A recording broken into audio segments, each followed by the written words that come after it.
The witness told us that the victim, Matthew Rule, not only stood up to him against the shooter, but he also took a bullet for him.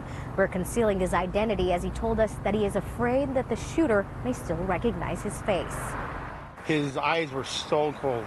Staring straight into the eyes of a killer. That's what a man we met named Richard says when he witnessed the fatal shooting of Matthew Rule at the 7-Eleven in Santa Ana.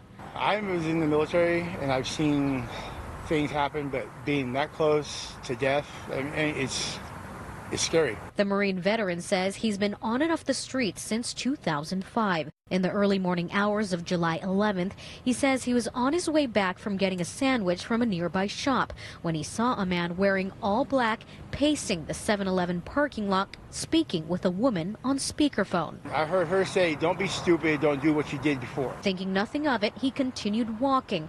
Next thing he knew, the suspect was in his face. I turned around and there he was. He put the gun in my head and said, "Give me your money." Richard immediately showed him his empty wallet, which he says the suspect threw back at him. But he says the gunman continued to give him a hard time. That's when he says Matthew Rule, a man he's never met, stood up for him. He's like, "Hey, you heard what he said, you didn't have anything." He turned the gun, that was it. Santa Ana police say the suspect robbed Rule during the altercation before leaving the parking lot on foot. Crime scene investigators are now studying what was left behind. I can't sleep. All I hear is and seeing him fall. Richard says what he saw triggered his PTSD. He began crying to us off camera when we showed him the photos of Brea Police's 7-Eleven shooting suspect, as well as 24-year-old Matthew Rule. I feel bad for him.